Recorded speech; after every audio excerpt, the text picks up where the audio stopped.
हर हर महादेव। आज हम हैं महाराष्ट्र राज्य के एक ऐतिहासिक शहर छत्रपति संभाजीनगर। इस व्लॉग में हम देखेंगे एक अनोखा ब्रिज, इसके बाद चोर बाज़ार और आखिर में एक ऐसा किला जो लड़कर कभी कोई जीत नहीं पाया।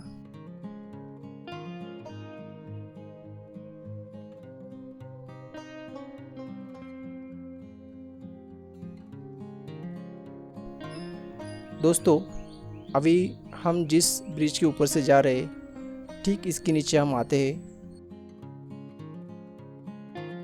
तो सबसे पहले हमें दर्शन होंगे छत्रपति शिवाजी महाराज जी के। और उनके लेफ्ट साइड में अगर आप देखते हैं तो यहाँ पे बैठने के लिए जगह है। और इस गेट के अंदर से हम जाते हैं तो देख सकते हैं छत्रपति शिवाजी महाराज की जो जन्म से लेकर उनके आखिरी दिनों तक की जितनी भी उनकी जीवन यात्रा थी, उन्होंने जो पराक्रम किए, किस तरीके से राज्य किया, हर एक जो मुहिम, हर एक बात यहाँ पे चित्रीकरण किया गया है। और साथ ही में नीचे इसके बारे में पूरी जानकारी दी गई है। काफ़ी खूबसूरत तरीके से ये यहाँ पे इतिहास को बताया गया है, जो कि हमें आज तक हमारी किताबों में नहीं मिला। हमारे किताबों में जो पढ़ाया गया वो कभी भी हमारा इतिहास नहीं था। और आज अगर इस तरीके से अगर हर एक शहर में जहाँ पे जो ऐतिहासिक घटना घटी है, जैसे कि झांसी की रानी, महाराणा प्रताप, हर एक जगह पे ऐसे ही अगर ब्रिज के नीचे अगर चित्रीकरण किया जाता है तो वहाँ के जितने भी जो नौजवान हैं और उनको इसके द्वारा काफ़ी अच्छी जानकारी मिलेगी और वो अपने इतिहास को जान पाएंगे। साथ ही में उनको प्राउड फील होगा कि हमारा इतिहास इतना बढ़िया है जो हमें कभी पता ही नहीं था। अगर आप शिवाजी महाराज के बारे में अगर पूरी तरीके से जानना चाहते हैं, अगर जानने में इच्छुक है, तो मैं नीचे एक किताब की लिंक दे दूँगा। उनके बारे में अगर आप पढ़ोगे तो आपका जो सेल्फ कॉन्फिडेंस है वो भी बढ़ेगा। साथ ही में आपका वो किस तरीके से विजनरी थे, हर चीज़ को किस तरीके से सोचते थे, समझते थे, उनकी सोचने का तरीका आप जान पाओगे, जिससे कि आपको अपने जीवन में उसकी मदद होगी। और साथ ही में कई सारी बातें हैं जो उनके बारे में हम नहीं जानते, सिर्फ हम यही जानते हैं कि वो उनकी वजह से हमारा एग्जिस्टेंस है। इसके अलावा भी वो बहुत कुछ थे जो बातें आप जान पाएंगे। अगर आप स्टूडेंट हो तो आपके लिए भी, अगर आप पेरेंट है तो आपके लिए भी, और किसी उम्र के जो लोग हैं उन सभी के लिए ये जानना बहुत ज़रूरी है।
तो ये चित्रीकरण देखने के बाद काफ़ी खूबसूरत है, काफ़ी अच्छा लगा। ऐसे ही ब्रिज अगर आपके भी शहर में हो तो नीचे कमेंट करके मुझे ज़रूर बताइए। आप देखते हैं शहर के कुछ नज़ारे।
अभी हम आ चुके हैं चोर बाज़ार, जिसे संडे मार्केट कहा जाता है।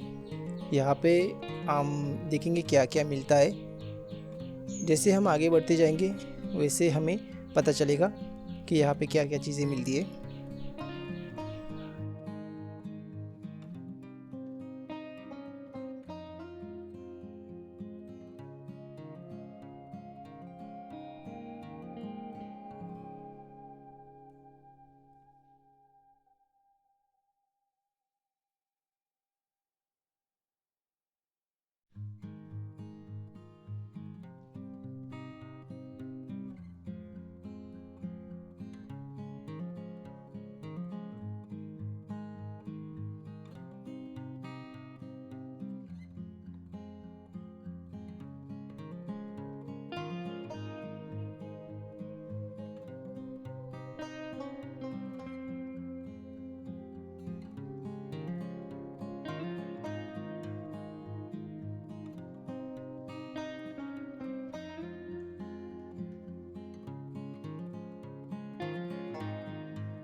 जैसे मैं देख पा रहा हूँ कि यहाँ पे जो पुरानी चीज़ें होती है जो किसी के काम में नहीं होती या फिर किसी के मतलब की नहीं होती, वो जो स्क्रैप में बेच देते हैं, वही चीज़ें यहाँ पे ज़्यादा करके बेचने के लिए आती है, जो किसी और के लिए शायद फ़ायदेमंद हो सकती है। जैसे कि कपड़े से ले तक बर्तन, इलेक्ट्रॉनिक, हर एक चीज़ यहाँ पे मिलता है। तो लगभग यहाँ पे स्क्रैप ही ज़्यादा मिलता है। जो कि यूज़फुल है, ऐसा नहीं कि स्क्रैप है बोल के हम उसको अवॉइड कर सकते हैं। मतलब ऐसे बाज़ार को काफ़ी सारी चीज़ें जो काम की भी है यहाँ पे आप देख सकते हैं, हर एक चीज़ यहाँ पे आपको मिल सकती है। अभी जो बाज़ार है, घूमने के बाद हम निकल पड़े शहर के बाहर की तरफ, और जैसे बाहर निकलते मेरी मुलाकात होती है गायकवाड़ सर से, जिन्होंने मुझे रोक के मेरे जो यात्रा है इसके बारे में जाना, साथ ही में मुझे मोटिवेट किया, विशेष किए और सपोर्ट किया मेरी यात्रा के लिए। इसलिए मैं उनसे दिल से आभारी हूँ।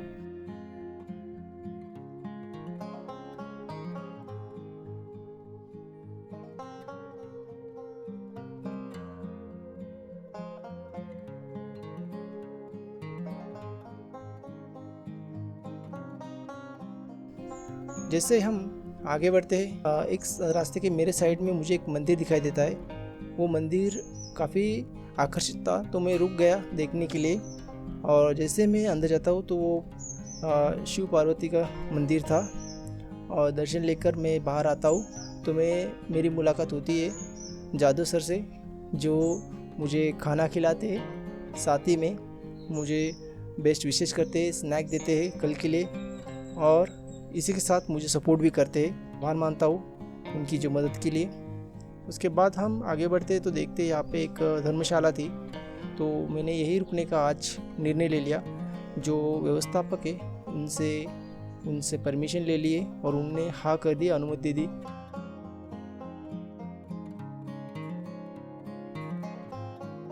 उसके बाद यहाँ पे थोड़ा सा समय था, तो यहाँ पे किला है देवगिरी, जो अजिंक्य किला है, तो उसे देखने में निकल पड़ा।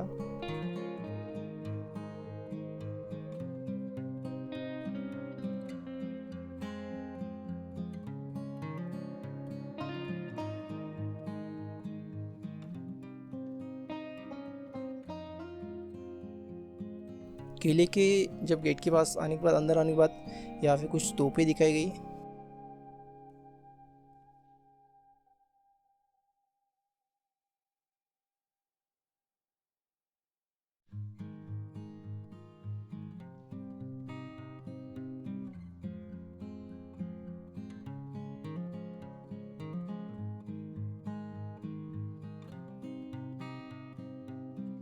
उसके बाद थोड़ी आगे जाके यहाँ पे पुराने ज़माने की जो बावड़ी बोलते वेल, वो थी।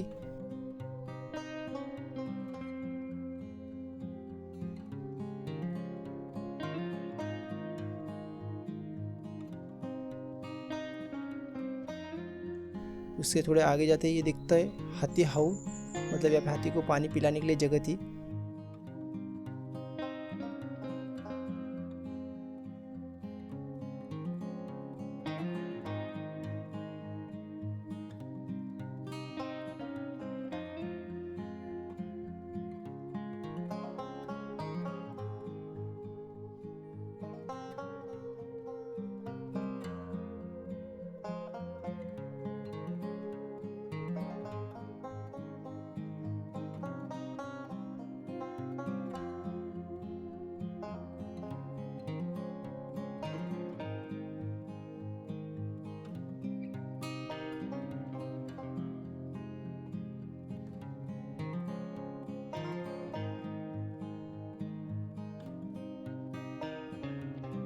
और थोड़ा आगे जाके ये है भारत माता टेम्पल।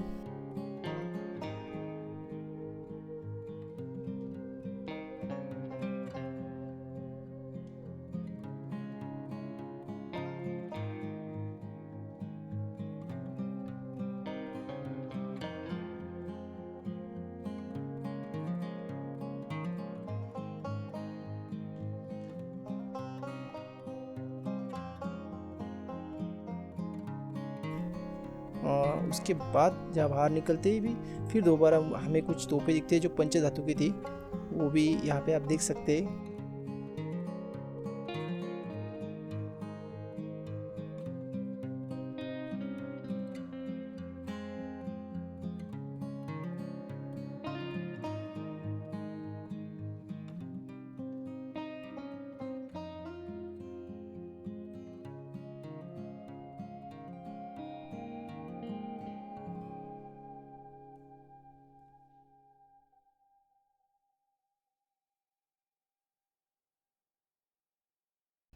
और ये सामने जो लंबा आप दिख रहे हैं इसे चार मीनार कहा जाता है।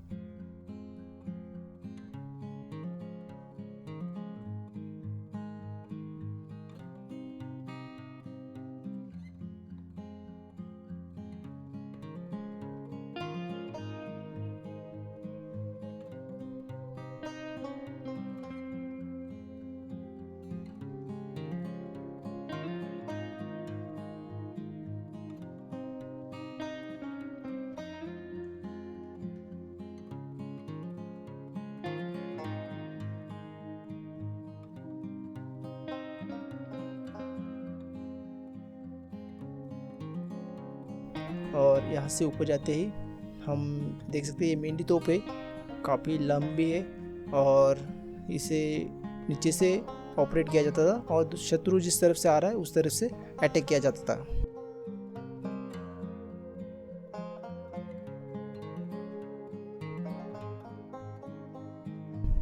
उसके बाद आगे जाते देखते ही तो ये इस तरीके से खाई है चारों तरफ से, और इसके अंदर जो खूंखार जानवर होते थे मगरमच्छ उन्हें छोड़ा जाता था, और जिससे कि शत्रु जब उसके अंदर आए तो एक ही रास्ता था अंदर जाने के लिए, और यहाँ उनको अगर यहाँ से जाना है तो काफ़ी मुश्किल होती थी।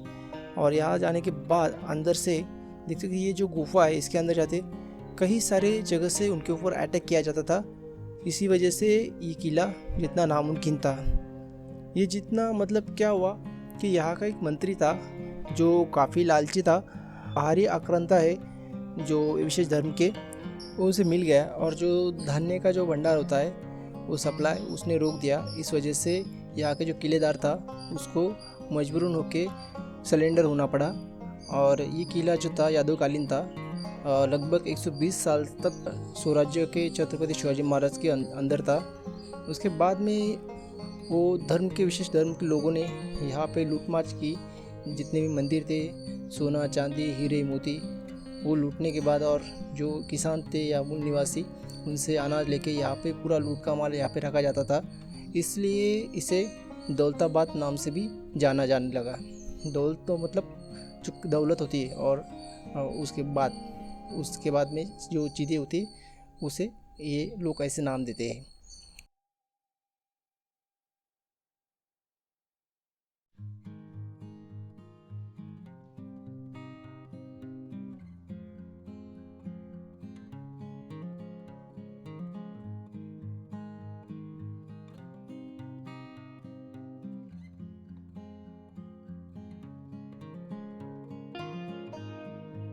तो यहाँ पे इसका जो देवगिरी जो नाम है, यहाँ पे इसी पर्वतरंगा में शिव जी है जो कृष्णेश्वर 12वां ज्योतिर्लिंग है, उसके वजह से इस किले का नाम देवगिरी रखा गया था। तो दोस्तों बस अभी इतना ही मैं किला आपको दिखा पाऊँगा, जो आधे से ज़्यादा मैं ऊपर ले चुका हूँ। अगर आपको पूरा देखना है तो आप यूट्यूब पे सर्च कर सकते हैं देवगिरी किले इस नाम से, आपको दिख जाएगा और साथ ही में उसके बारे में काफ़ी अच्छी तरीके से जानकारी आप ले पाओगे। तो दोस्तों आज के लिए बस इतना ही, कल दोबारा मिलेंगे एक नए व्लॉग में, तब तक के लिए जय हिंद।